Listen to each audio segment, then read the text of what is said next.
Oke, saya izin untuk share screen. Oke, Pak Agus Purwanto, ini beliau ya mungkin kadang-kadang ada yang memanggilnya dengan Pak Gus Pur gitu. Dan ini fisika di ITS. Mungkin saya sedikit membacakan CV-nya. Ya, beliau itu S1 dan S2, S1-nya tahun 89 selesainya, dan S2-nya tahun 93 selesainya. Ini selesainya ya, saya agak salah tulis. Kemudian S2 fisika di Jepang, di Universitas Hiroshima, dengan S2 dan S3 itu selesainya tahun 99 dan tahun 2002. Beliau juga dulunya sempat mendirikan dan juga menjadi ketua kelompok diskusi fisika astronomi teoretik atau disingkat VAST di ITB 9 sebagai ketuanya. Kemudian juga waktu S1 sering menjadi asisten berbagai laboratorium kemudian juga waktu di Jepang, ke Indonesia, dan juga Physical Society of Japan. Beliau ini juga aktif menulis ya di media massa, di berbagai media massa, termasuk Muhammadiyah, Mekatronika, Karisma Simfoni, Surya, Republika, dan Kompas. Nah, ini beliau juga karya mungkin magnum opusnya yang Semesta dan Nalar Ayat Semesta. Mungkin ini kalau Bapak Ibu bisa lihat, mungkin pernah lihat di toko buku gitu, atau sering lihat di mana, bahwa ini adalah buku yang sangat menarik, mungkin sangat disarankan untuk membacanya kalau ada yang belum baca. Dua hal ini yang jarang kita temukan ya, diulas dengan dalam melalui dengan melihat sisi Al-Quran. Oke, kemudian jurusan Fisika MIPA ITS gitu, sejak tahun 1989. Oke, mungkin itu saja. Lebihnya mungkin tanpa memperpanjang waktu, kita akan mendengarkan langsung tentang Al-Ghazali. Dan nah, ini apa, ini mungkin teman-teman yang tidak pernah yang jarang bersentuhan sama fisika teori mungkin akan sedikit bertanya-tanya gitu. Jadi langsung saja mungkin perkenalan dari saya terhadap Pak Agus sudah saya cukupkan. Langsung saja saya serahkan waktu dan tempat. Insya Allah pemaparan materi berlangsung 1 jam sampai sekitar jam 9:05. Mungkin yang mudah punya pertanyaan bisa langsung aja chat, nanti saya tampung. Oke, terima kasih. Saya serahkan kepada Pak Agus. Silakan. Baik, bismillahirrahmanirrahim. Assalamualaikum warahmatullahi wabarakatuh. Waalaikumsalam warahmatullahi wabarakatuh. Alhamdulillahilladzi khalaqas samawati wal ardh wa nur wa la ilaha illallah wahdahu la syarika lah wa asyhadu anna Muhammadan abduhu wa rasuluh. Allahumma barik ala nabiyyina wa habibina wa maulana Muhammadin wa ala alihi wa ashabihi wa man tabi'ahum bi ihsanil. Rekan-rekan alumni Salman, alhamdulillah ketika saya dihubungi untuk ngaji as alumni Salman, saya cuma ngecek apakah pada waktu yang ditentukan itu jadwal apa belum. Karena belum, langsung saya sanggupi, karena bagi saya ini adalah momen reuni. Nah, baik, jadi kita membahas Al-Ghazali, dari tokoh yang sangat dominan di dunia Islam Sunni, mendengar setelah Islam Sunni ya, dengan kalam Al-Asy'ari begitu, maka juru bicara Al-Imam Abu Hamid Muhammad Al-Ghazali ya, sosok ini sosok Persia. Jadi ini sosok Persia yang selama ini kalau kita dengar Persia itu imajinasi kita langsung pada Syiah begitu ya.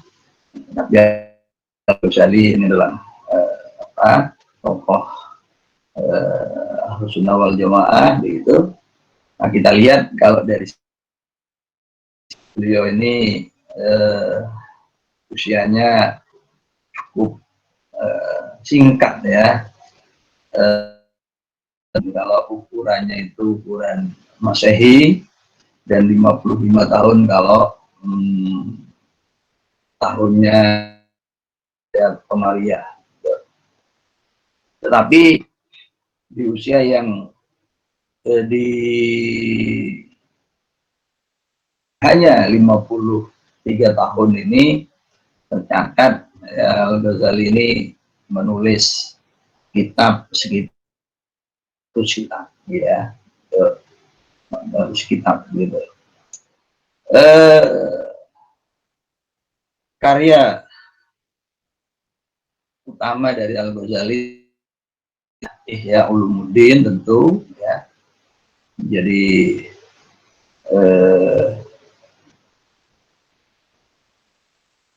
rasanya tidak ada di antara kita yang tidak pernah mendengar atau bahkan tidak pernah membaca dari Ihya Ulumuddin ini, karena terjemahannya pun juga sudah banyak beredar gitu. Adalah karya utama dari Al-Ghazali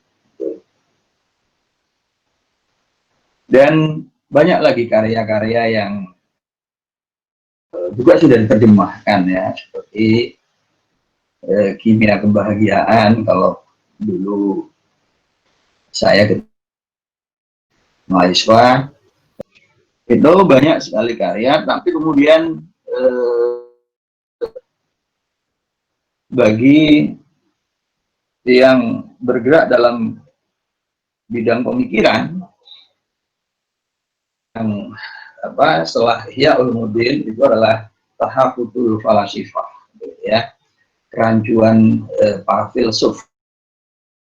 Falasifah itu adalah jamak dari filosof ya.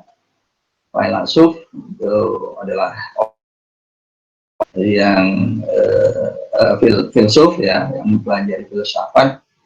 Falsafah dari bahasa Yunani gitu. Nah, inilah dua karya yang monumental begitu. Yang satu mungkin yang kemudian Al-Ghazali digelari Hujjatul Islam ya. Hujjah itu pembela Islam begitu.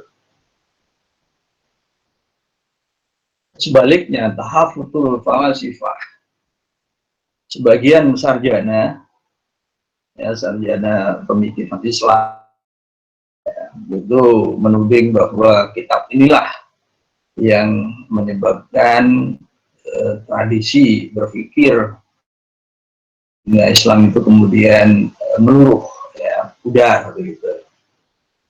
Itu pandangan sebagian sarjana.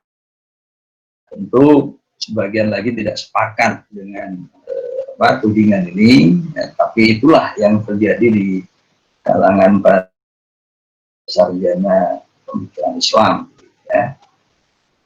Nah, itu jadi saya akan bahas ya Tahafutul Falasifah ini ya.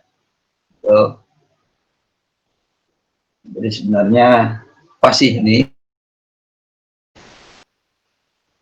Nah, dalam konteks ini saya akan kaitkan dengan physics ya, fisika kuantum. Jadi inilah salah satu pilar dari fisika.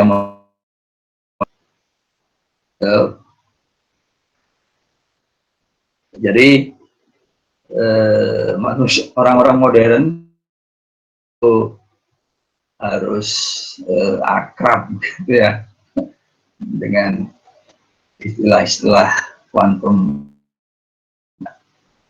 Nah, mari kita tengok, kita lihat apa sebenarnya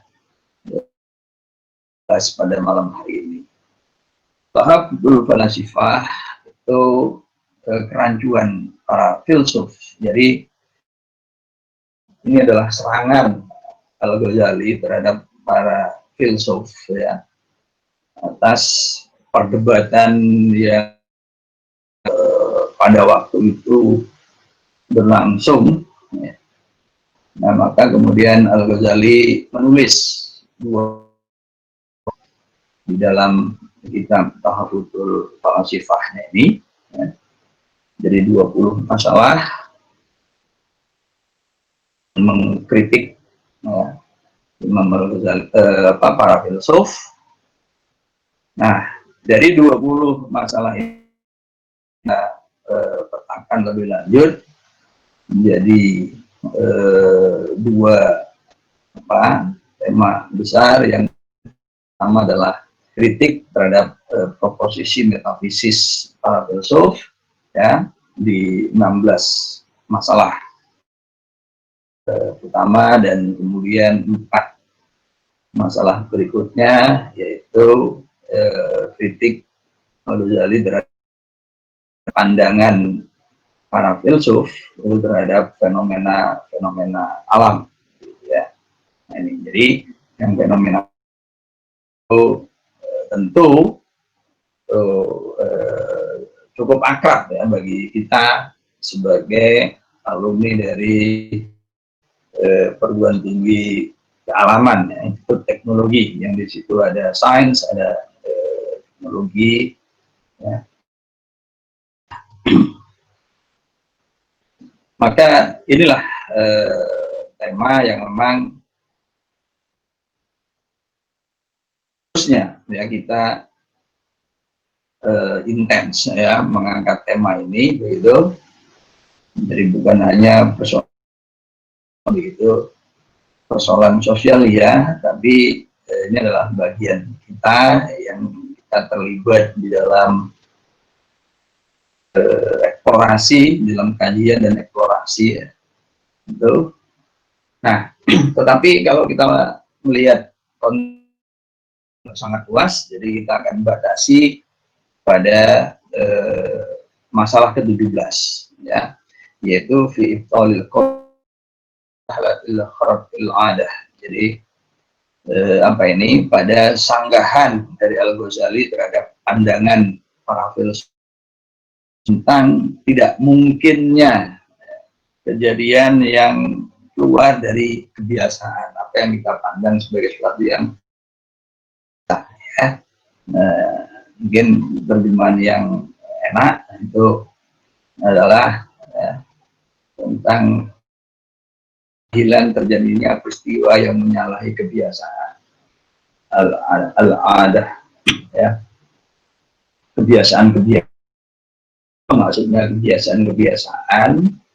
Nah, yang dimaksud kebiasaan itu ya, nanti didiskusikan lebih lanjut memang oleh bahwa kalau kita punya api, kita dekatkan pada kertas, maka kertas akan.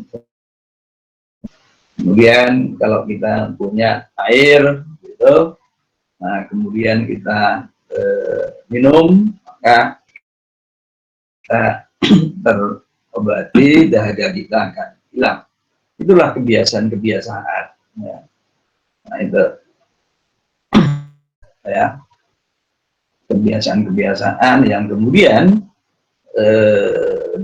itu dipandang sebagai sebab dan akibat gitu ya.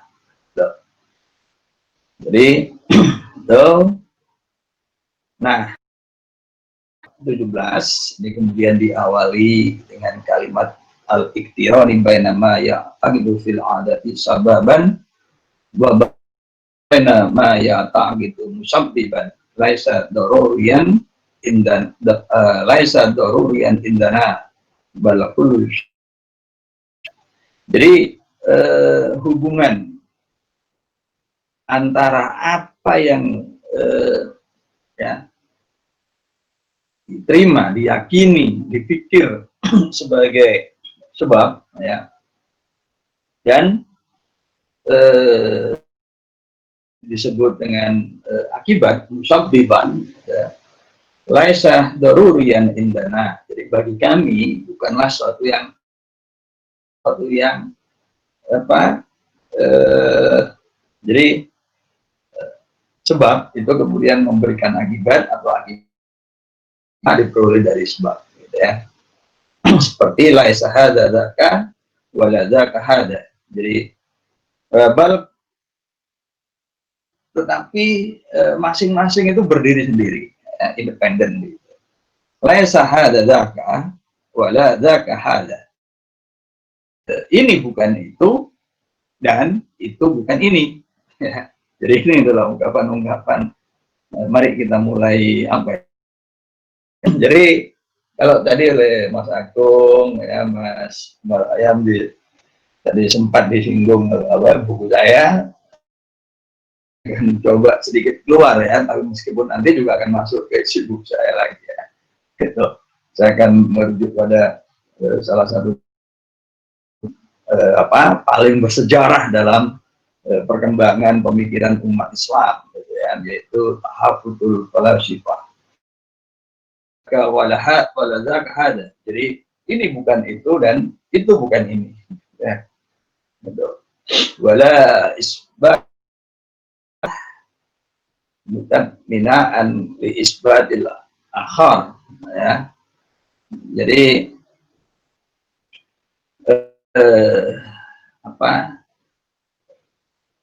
ketetapan satu hal tidak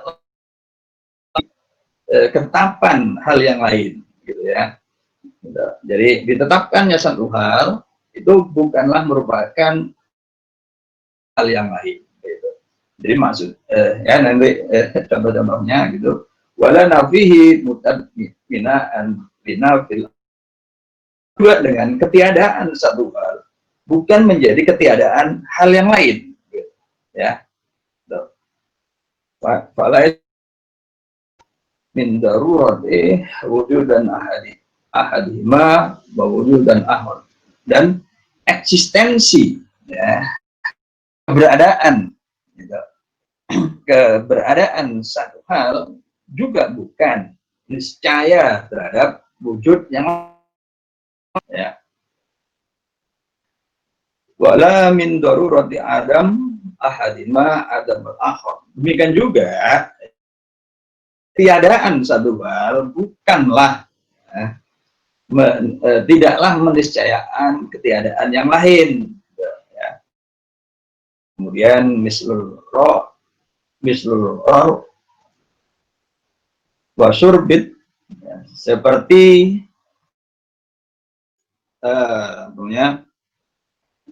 seperti hilangnya haus dengan minum, nah, gitu ya, dan minum.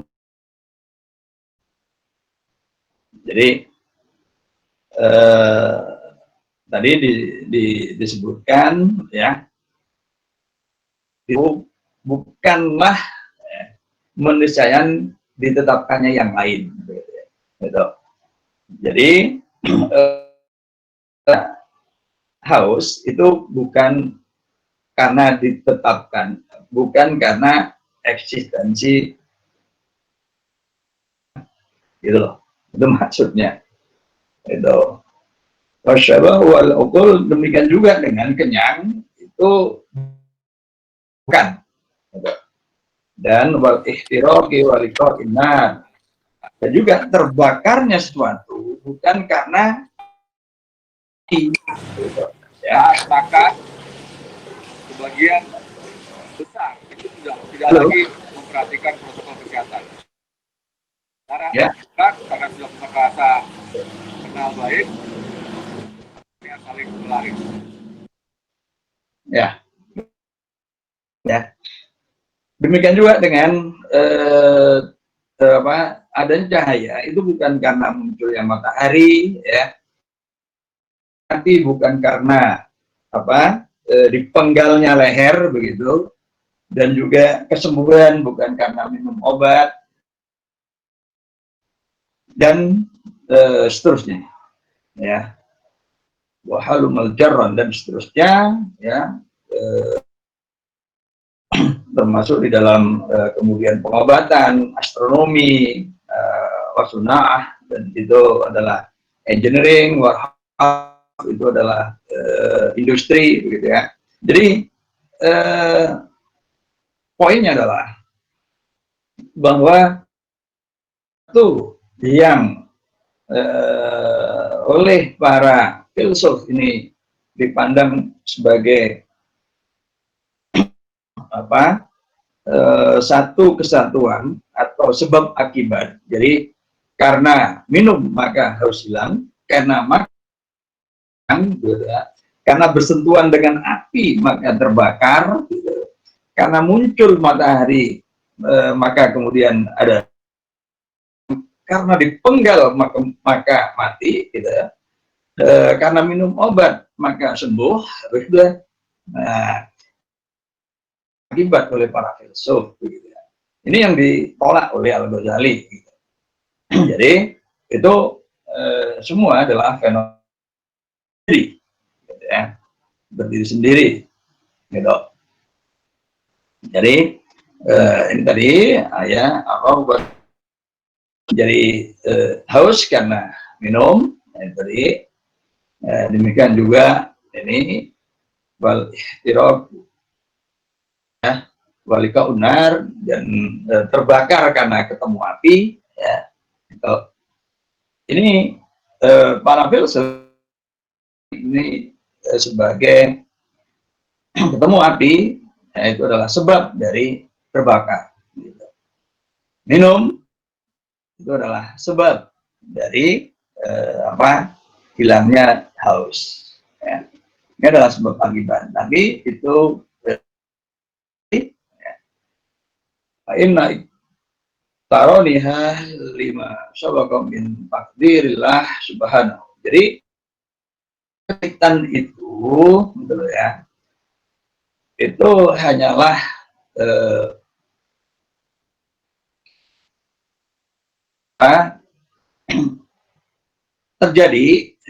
terjadi itu karena ketentuan, ya, takdir, tapi bukan berdiri sendiri dalam artian api itu, ya, berdiri sendiri maksud itu sebenarnya tidak mempunyai sifat membakar, real poinnya itu, ya, itu. Tetapi kemudian api, ya, jadi api bisa ketemu sesuatu tapi tidak membakar, kecuali kemudian api itu dikehendaki oleh Allah untuk membakar, ya, itu. Bikhalqi alat tasawuki la likaunihi daruriyan fi nafsihi. Jadi sifat itu bukan suatu yang intrinsik di dalam dirinya, tidak niscaya di dalam dirinya, tapi diciptakan, gitu ya, diciptakan oleh Allah, gitu, ya. Jadi itu. Jadi kemudian bal di makduri khalqina duna ukul. Jadi sebenarnya Allah, gitu, bisa menciptakan kenyang tanpa makan, ya. Kemudian juga menciptakan atau membuat mati tanpa memenggal kepala, bahkan idamat hayah, membuat hidup terus berlangsung majazir rokema. Jadi meskipun sudah dipenggal, gitu loh, ya. Jadi tetap bisa membuat hidup. Ini, ya.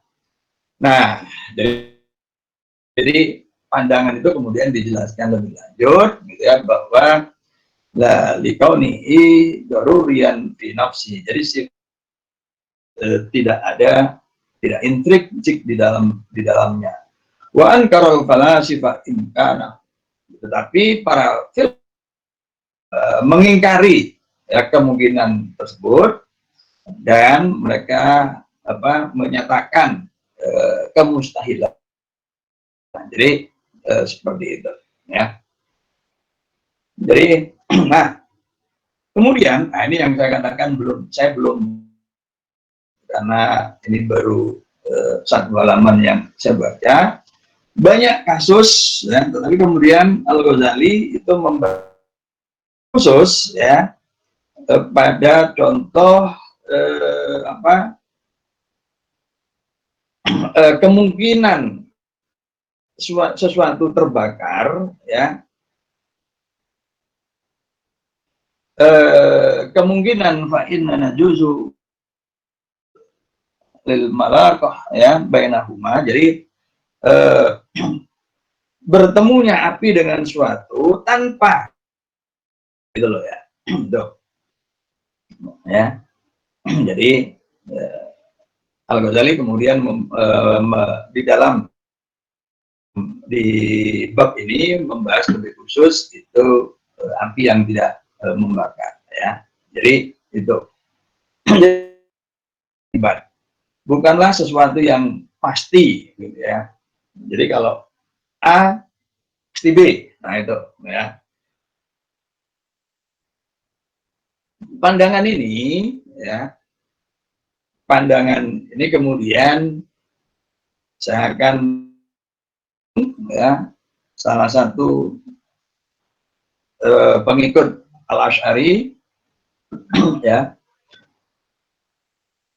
Al-Asy'ari itu adalah Allah yang Maha Kuasa, yang bisa menetapkan apa saja.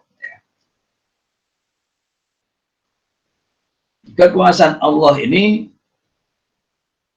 yang kemudian memberikan, jadi kalau di dalam yang kemudian bahwa manusia itu tidak berdaya ya, manusia itu kemudian menghendaki sesuatu, lalu Allah memasukkan kuasa ya, inilah konsep al-kasab begitu ya. Itu kalau di dalam dunia tindakan. Tapi kalau dalam dunia materi ditolaknya sebab akibat. Jadi poin dari gagasan ini tadi adalah satu, bahwa api itu tidak membakar. Jadi itu bukan sifat yang intrinsik. Air itu tidak membasahi. Seperti itu. Kedua, bahwa tidak berlaku sebab akibat. Ya. Tidak ada sebab akibat. Nah, tidak ada sebab akibat. Artinya bahwa Allah itu bisa ya membuat orang mati kepala. Ada fenomena orang mati tanpa harus dipenggal kepala, sebaliknya juga orang hidup meskipun kepalanya dipenggal atau makhluk penggal gitu ya. Nah, terkait dengan sebab akibat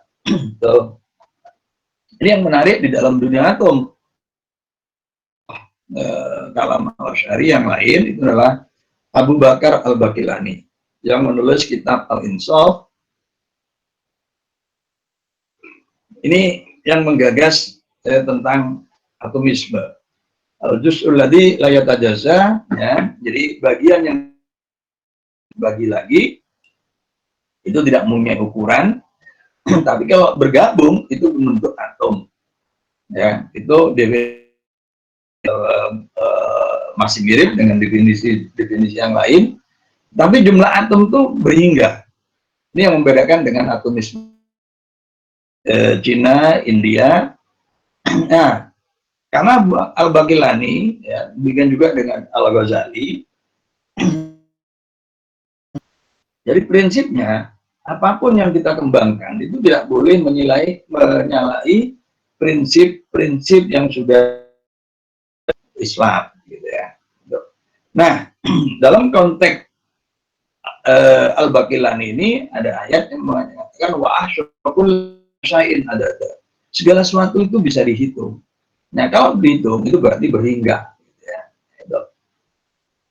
Nah, itu jumlah atom menurut Al-Baqillani. Yang menarik adalah terkait dengan sebab akibat tadi, bahwa atom ya Atom itu yang didefinisikan sebagai al-juz'ul ladzi la yatajazza, bagian yang tidak bisa dibagi-bagi lagi, seperti yang mirip dengan definisi Demokritus. Tapi yang menarik adalah bahwa atom-atom ini tidak bisa eksis hanya bisa,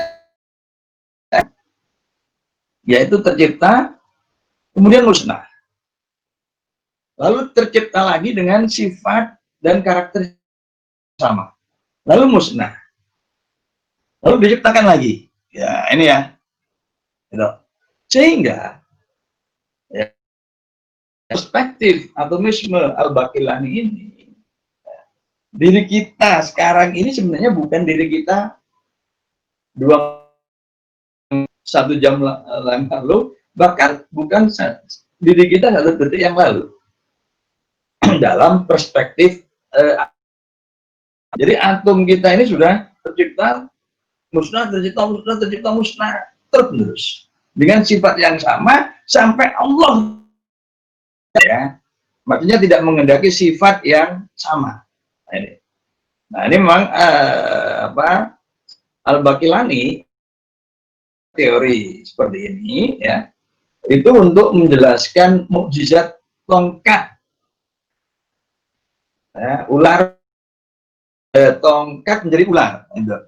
Jadi atom-atom tongkat itu musnah, kemudian tercipta, musnah, tercipta lagi dengan sifat tongkat, musnah, tercipta lagi dengan sifat tongkat, lalu musnah, kemudian Allah lalu diubah menjadi sifat ular, maka jadilah ular. Ya, inilah apa ya, gagasan yang apa ini cemerlang, ya, dalam menjelaskan mukjizat, tapi dalam konteks apa ini? Dalam konteks katakanlah akademik, dalam konteks saintifik, gitu ya. Jadi seperti itu. Nah ini prinsip ini yang dalam dunia filsafat yang disebut prinsip occasionalism, ya, occasionalism. Nah, ini kan cukup rumit sebenarnya. Saya ingin mendekati ini dalam perspektif fisika. Ya, ini saya mau gitu ya. Sebab fisika kita tahu, fisika itu ada 2, ya. Ada 2 kelompok besar, itu ya klasik dan modern. Klasik itu sejak zaman pra-Newton, gitu ya, sejak zaman Galileo sampai akhir abad 19, masuk abad 20 itu fisika modern. Jadi kalau era modern itu sejak Eropa pertengahan, tapi kalau dalam pandangan sains, Eropa sampai akhir abad 19 itu era klasik, awal abad 20 ke sini ini adalah era modern. Nah, isi fisika klasik, sains klasik, 2 seperti tadi sudah disinggung oleh Mas Agung. Plus di Newton, yang itu adalah materi. Materi itu apa? Materi itu adalah objek, ya. Saya sedang pegang botol ini, yang botol dan botol itu kelihatan jelas. Artinya objek ini seolah-olah seperti confined in space, terkurung di dalam ruang. Sedangkan ini keliru apanya nih? Nah, ya. Nah, itu materi kuantitas yang namanya massa dan kecepatan. Udah, kuantitasnya 2 aja. Dari massa dan kecepatan momentum, ya, dan juga energi kinetik. Lalu fenomena materi itu cuma 2, bukan dan peluruhan, ya, hanya itu, ya. Pelajari fisika dasar, belajar mekanika, itu sebenarnya tumbukan dan peluruhan, ya. Gerak, ya, kalau nggak berinteraksi, ya, gerak itu. Tapi ini maksudnya tumbukan kan berinteraksi, ya, lagi dan kemudian meluruh, begitu. Sedangkan Maxwell itu berbicara tentang medan, tentang gelombang, ya. Nah, gelombang kalau kita bayangkan bayangan di dasar, misalkan di dasar bak air ya, yang di atasnya di air dan kemudian airnya bergelombang, gitu. Ya, itu batas gelombangnya sangat kabur. Kuantitasnya adalah panjang gelombang dan kecepatan itu akan menghasilkan frekuensi ya, frekuensinya itu salah nulisnya ya. Kemudian dan difraksi. Itu. Nah, poin yang mau saya sampaikan, karena kita komunitas orang IPA, ya, fenomena itu bukan, itu hanya terjadi pada fenomena difraksi intervensi, itu hanya terjadi pada gelombang, ya, seperti yang dikatakan oleh Mas Agus tadi. Ini tidak pernah bercampur dan sifatnya adalah deterministik, ya, jadi predictable, jadi bisa diprediksi dengan tepat, gitu. Lalu ada kausalitas, jadi apa gitu ya, gitu. Nah, ini, jadi fenomena-fenomena makro itu berlaku dua hal ini. Ada urut-urutan kejadian, kemudian bersifat deterministik, ya, kita bisa prediksi itu dengan akurat. Gitu. Itu fisika klasik. Masuk abad 20, ya, ada dua teori besar, gitu, yaitu teori kuantum, ya, dan relativitas. Nah, kita akan fokus ke masalah kuantumnya, ya. Nah, bersifat probabilistik dan uncertainty, jadi tidak tentu. Nah, ini ya. Jadi ini mempunyai dua sifat antara kuantum dengan Newtonian, gitu ya. Nah, untuk kuantum tidak saya sebutkan Newtonian, ya, ini karena memang tokohnya satu, Newton, dan Maxwell juga satu, meskipun ada Maxwell ini merangkum saja sebenarnya. Sedangkan di tokohnya, ya, jadi tidak ada tokoh sentralnya begitu. Ya. Sedangkan relativitas itu sebenarnya orangnya cuma satu, meskipun teorinya ada dua. Nah, baik. Jadi kalau di dalam fisika klasik Newtonian itu berlakulah kausalitas. Jadi apa yang disebut dengan sebab akibat oleh para filsuf ini menemukan relevansi Newtonian. Ya, saya pernah menulis ini di Republika tahun 2003 yang lalu. Ya. Jadi pandangan penolakan sebab akibat atau atomismenya Al-Baqillani tadi itu memang relevansinya. Apa itu kuantum? Ya, sekarang begini. Sebelum abad 20, kita hanya punya dua teori, yaitu ya. Nah, ada yang namanya radiasi benda hitam. Jadi kalau rongga kemudian panaskan, maka akan keluar radiasi. Nah, ketika kemudian radiasi diukur, ya, temperatur, olehlah distribusi energi. Nah, distribusi energi ini ternyata, ya, karena ini bicara kerangka berpikir kita apa? Kerangka berpikir kita adalah persamaan Maxwell, adalah gelombang. Nah, kita rumus bahasa gelombang ternyata gagal karena diperoleh kurva yang pada frekuensi besar itu akan terus naik, ya, dan itu sesuai di frekuensi rendah, gitu ya, tapi tidak sesuai pada frekuensi tinggi, gitu. Nah, ini kemudian ya masalah ini berlarut-larut, kemudian diatasi oleh Max Planck, ya, itu dengan cara dengan membuat mengingat osilator harmonik ini, ya, osilator harmonik ini mempunyai satu nilai yang pasti, yaitu adalah frekuensi. Jadi frekuensi osilator harmonik itu tanpa gas dan massa, ya. Jadi berapapun dia ditarik dari posisi timbang, itu, frekuensinya sama.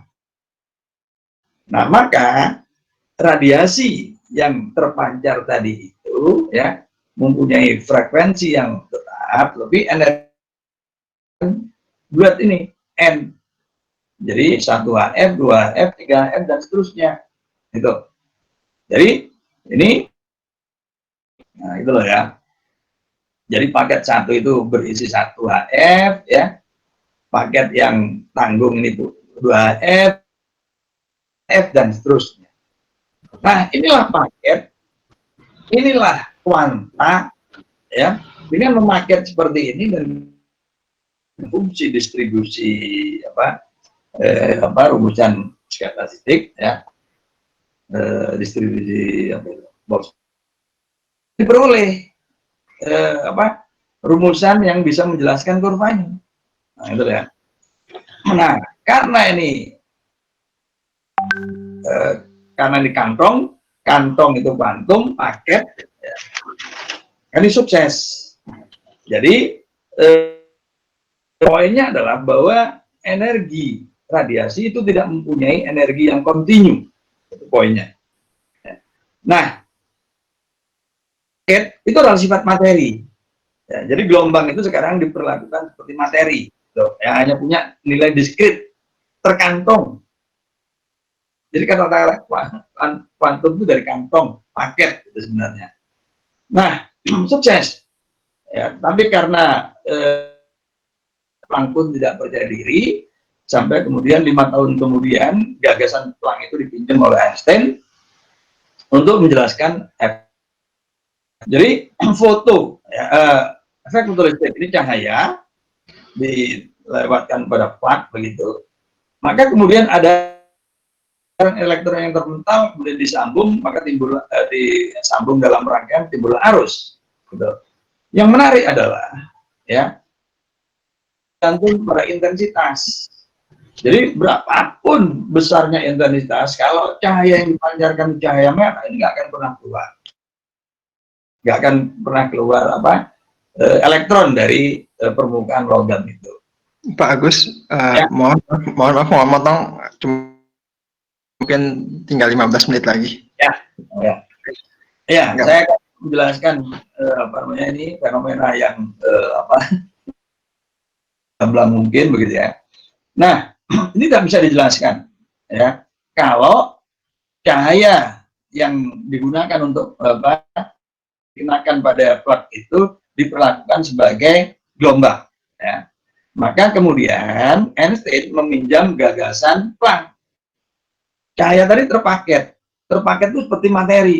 Berarti kalau begitu, ya, cahaya itu bersifat seperti materi. Apa sifat materi? Tadi saya sebutkan sifat materi itu menumbuk. Nah, ini. Jadi ini menumbuk. Nah, ya. Einstein menggunakan sifat sifat Planck tadi, ya, sebagai kantong meter, ini menumbuk ke light begitu. Nah, meskipun intensitasnya rendah, tapi kalau cahaya misalkan cahaya ungu begitu, ini itu akan langsung keluar, ya, akan langsung terpental, ya. Jadi memberi sifat menumbuk. Dan karena itu kemudian Einstein dapat hadiah Nobel karena gagasan ini.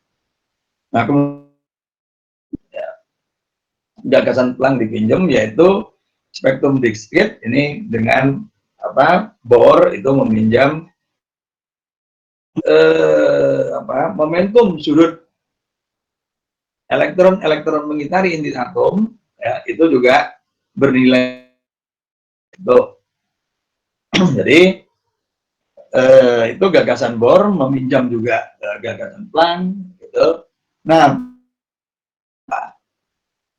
kalau materi tadi cahaya tadi pertama terpaket seperti materi kemudian bersifat menumbuk, ya, maka fenomena berikutnya yaitu adalah fenomena yang disebut dengan hamburan Compton. Jadi mengenai atom, elektron, maka elektronnya terbentar, lalu cahayanya terhambur, dan panjang gelombangnya beda.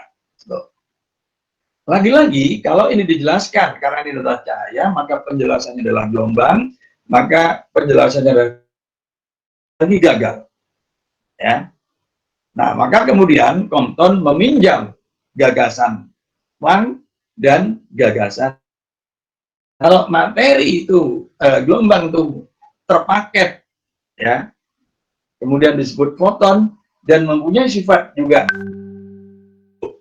maka kemudian Compton itu mengajukan hipotesa kalau begitu ini harus punya kuantitas yang disebut momentum. Sebelum itu cahaya nggak dikenal kuantitas momentum. Mengapa?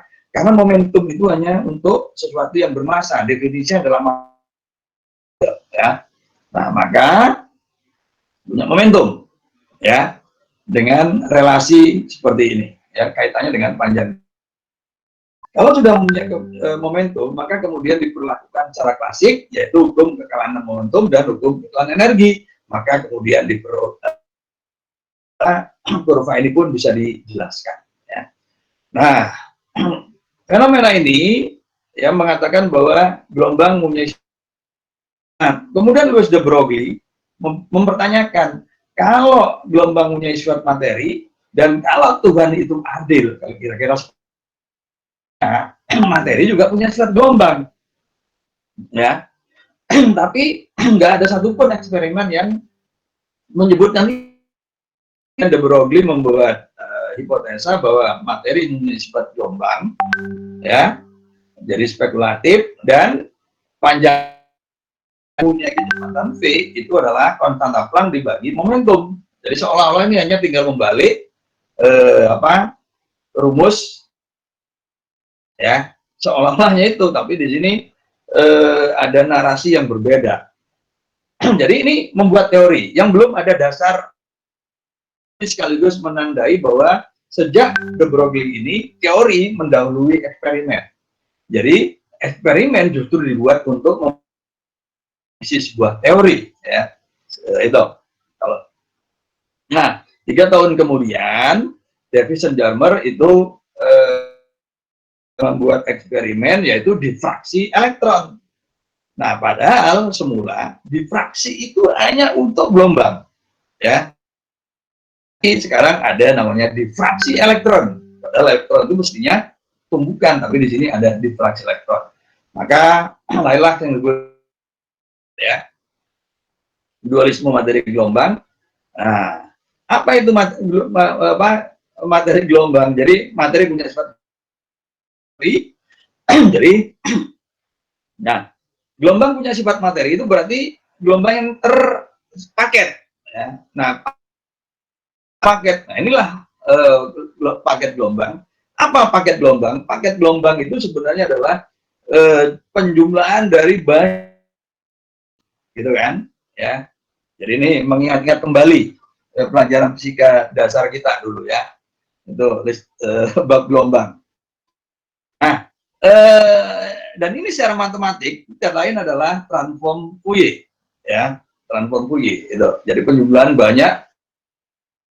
Nah, sebagai ilustrasi, ya, ini kalau kita punya 2 gelombang dengan panjang gelombang yang selisih sedikit, maka kita akan dapatkan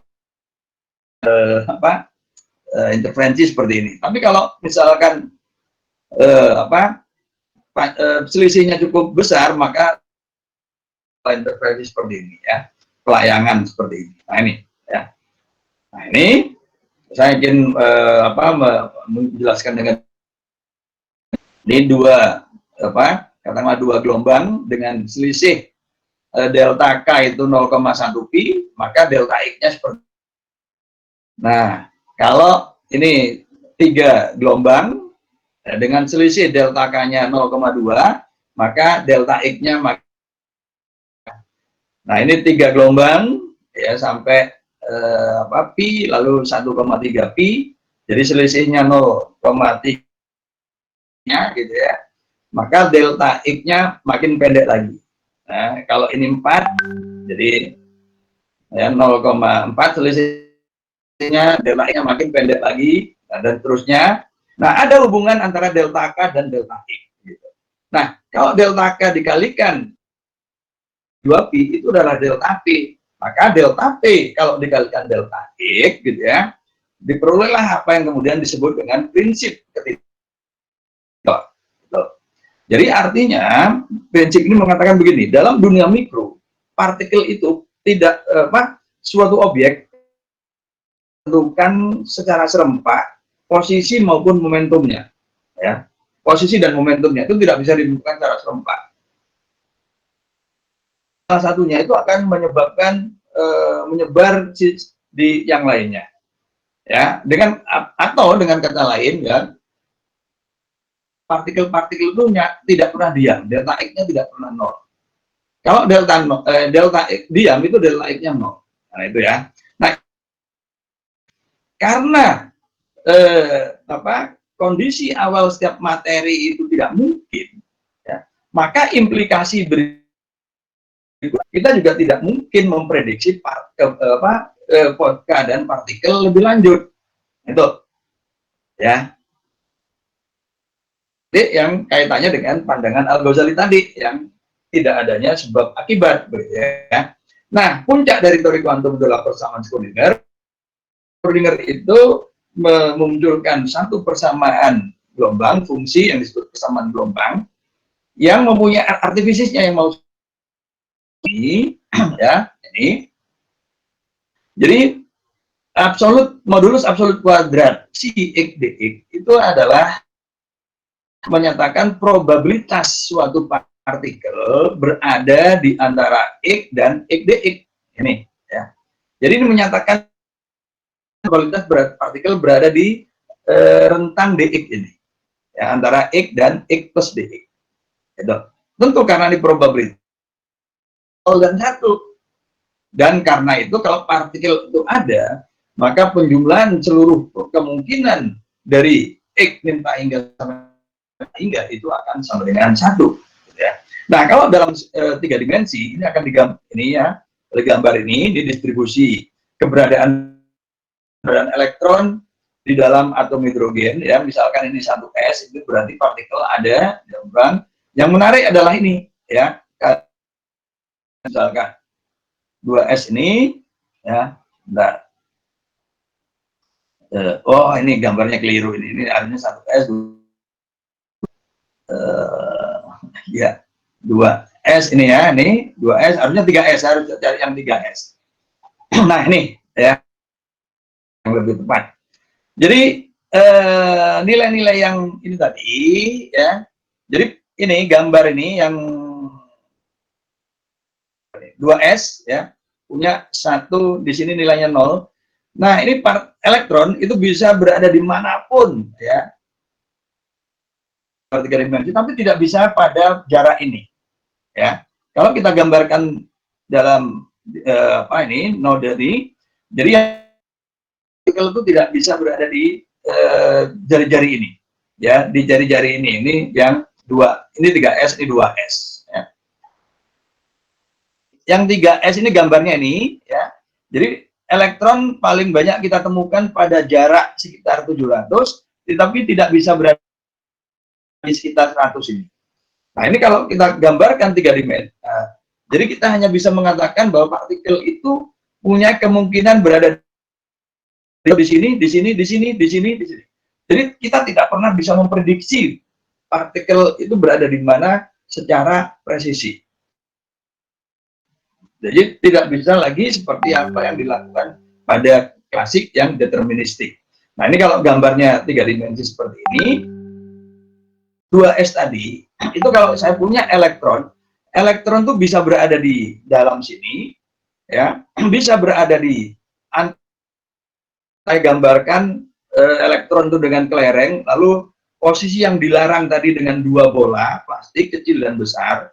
Nah, yang menarik, kelereng itu berada di dalam bola kecil, bisa berada di antara keduanya, dan juga bisa di luar, ya, gitu. Berada di jarak R1 dan jarak R2, itu. Ini kan menarik. Jadi ibarat kita punya bola, di dalam, lalu bisa keluar tanpa pernah menyentuh permukaan dua bola, ya. Nah, ini bisa terjadi. Nah, itu yang kemudian menciptakan gagasan di dalam kuantum itu partikel bisa musnah seperti yang dikatakan oleh Albert. Tapi itu dilarang oleh fisika Newtonian. Partikel tidak dicipta dan tidak dapat dimusnahkan, begitu ya. Yang kemudian menghasilkan kepensiunan Tuhan. Inilah kemudian pas dengan Allahu yabda'ul khalqa tsumma yu'idu kullu yaumin wa fi, sedang memulai penciptaan dan kemudian mengulanginya. Yang menarik adalah semua fiilnya adalah fiil mudhari. Berarti Allah sedang memulai dan mencipta dan mengulangi. Berarti Allah tidak pensiun, begitu ya. Itu. Nah, jadi terkait dengan api yang tidak membakar tadi, nah ini saya menjadi orang yang mau mengkantor Al-Ghazali, begitu ya. Itu, tapi nanti mungkin dalam diskusi, gitu ya.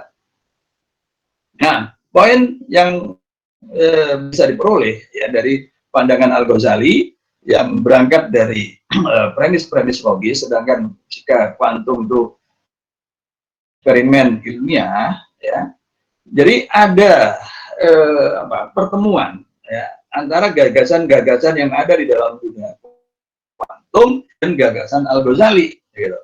Jadi memang dalam dunia kuantum di situ seperti hilanglah sifat pertama yang kemudian memprediksi secara akurat ya dari ketentuan akibat tadi itu runtuh di dalam ya. Dan itu sesuai dengan pandangan Al-Ghazali tentang ketiadaan sebab akibat, keniscayaan A B, begitu ya. Jadi pandangan ini, dua pandangan ini yang berbeda sekitar abad ya, itu memaksa kita untuk melakukan evaluasi ya, khususnya terhadap batas pemahaman manusia terhadap dunia fisik. Nah, itulah yang bisa saya sampaikan ya, tentang pandangan Al-Ghazali ya, di dalam kitabnya Tahaffutul Falasifa. Jadi ini baru satu bab dan itu pun pembahasannya juga saya sangat spesifik ya, belum masuk kasus api, hanya saya singgung dalam api yang tidak membakar, dan contoh populernya sudah kita kenal semua, yaitu adalah tidak terbakarnya Nabiullah Ibrahim alaihissalam. Demikian ngaji kita. Assalamualaikum warahmatullahi wabarakatuh. Waalaikumsalam warahmatullahi wabarakatuh. Oke, jazakallah kepada pemaparannya, luar biasa sekali ya, sangat membuka mata kita. Karena memang mungkin kita banyak yang tidak menyadari, terutama kan fisika kuantum untuk dikenal orang yang mungkin ini termasuk pengetahuan yang mungkin baru juga bagi kita semua, gitu ya. Mungkin untuk langsung aja kita ke diskusi. Terima kasih Pak Agus. Ini mungkin ada satu lagi dari Hasan, dia dari fisika juga. Saya ingin bertanya, yang pertama itu kira-kira apakah ada implikasi dari menaruh Tuhan dalam sebuah proses kausalitas dalam pengembangan teori fisika sendiri, artinya apakah itu mempengaruhi pengembangan teori menempatkan adanya Tuhan di dalam proses kausalitas itu. Terus yang kedua, untuk membahas proses kausalitas itu kan kita menggunakan ruang dan waktu gitu. Nah, untuk di dunia kuantum sendiri itu yang dipakai itu terpisah seperti di Newton, atau sudah ruang waktu yang bergabung seperti yang dikemukakan. Saya mohon penjelasannya. Ya, udah mulai berat-berat nih. udah ya. Saya ditanya udah mulai pusing. Jadi gimana kita? Apakah kemudian dengan menempatkan Tuhan itu akan berpengaruh? Ya. Jadi begini. Poin masalahnya itu begini. Eh, jadi dalam fisika Newtonian itu kan berangkat dari materialisme ilmiah, ya, mengatakan bahwa realitas itu hanya tiga. Satu, materi tidak dicipta dan tidak dapat dimusnahkan, gitu, ya. Perubahan itu hanyalah pemisahan dan penggabungan materi, dan itu semua berlangsung karena hukum-hukum fisika, gitu loh. Hukum-hukum, ya, di alam itu, karena memang implikasi dari materi tidak dicipta dan tidak dapat musnah, ya, dari prinsip materialisme ini memang tidak berakhir, dan alam itu tidak berawal dan tidak berakhir. Jadi memang di masa Al-Ghazali pun ini sudah berkembang bahwa alam itu kodim, itu loh ya. Itu yang diserang oleh Al-Ghazali, alam itu kodim, itu bukan di dalam fisika Newtonian. Ini berangkat dari prinsip materialismenya. Nah, kan selama ini kita hanya berbicara tentang tumbukan, ya, tidak berbicara konteks keseluruhan dari fisikanya, kan.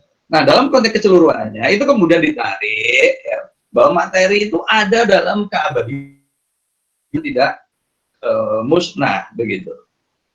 Nah, ini.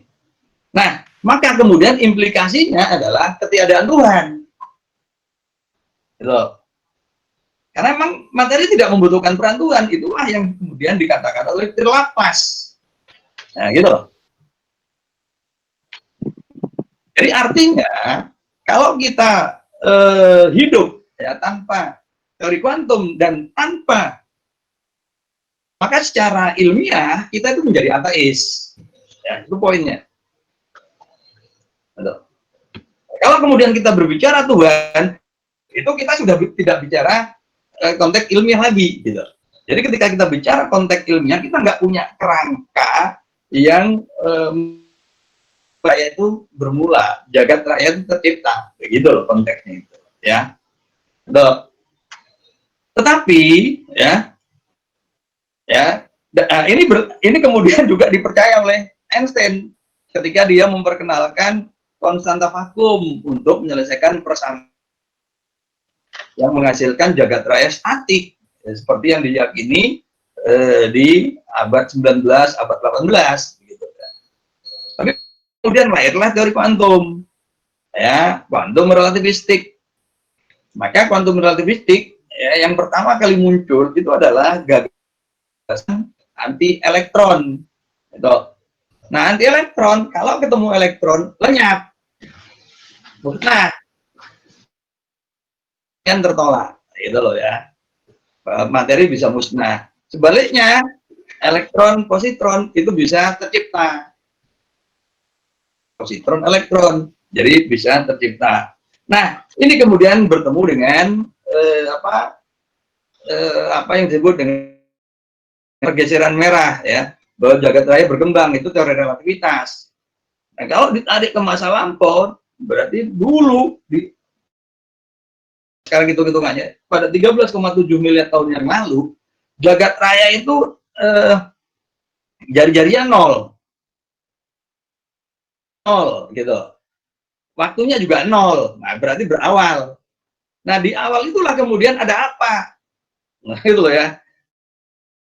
Ateis itu masih cari narasi, cari cerita yang intinya Tuhan tidak ada, gitu loh, ya. Gitu. Tapi ini kemudian kita masuk, ya, agak masuk, integrasi itu masuk. Nah, di situ konteksnya Tuhan dengan rumusan fisika, ya, itu tadi. Yang kedua tadi space time apa, ya? Di kuantum itu pakai space time atau seperti Newton itu terpisah? Oh iya, di kuantum itu kita masih ya, kalau di kuantum kita masih bicara ruang dan apa namanya, ruang dan waktu yang seperti Newton itu, gitu loh, ya. Tuh. Nah, tapi kemudian ruang waktu itu ruang waktu yang kemudian tidak absolut, itu di relatif. Gitu. Jadi seperti itu, ya. Nah, dalam sejarah perkembangan berikutnya, mulai bicara juga kuantisasi ruang dan waktu. Gitu. Dalam perkembangan berikutnya, nah, ini sudah mulai dalam skala mikro, ruang dan waktu sudah mulai didiskretkan, ya, mulai didiskret. Seperti halnya tadi cahaya. Cahaya yang selama dipandangi sebagai sesuatu yang kontinu, nah oleh Planck itu dipaket, seperti itu. Nah, diskretisasi ruang waktu ini pun juga mulai muncul gagasan itu. Begitu. Oke, baik. Terima kasih banyak Pak Agus.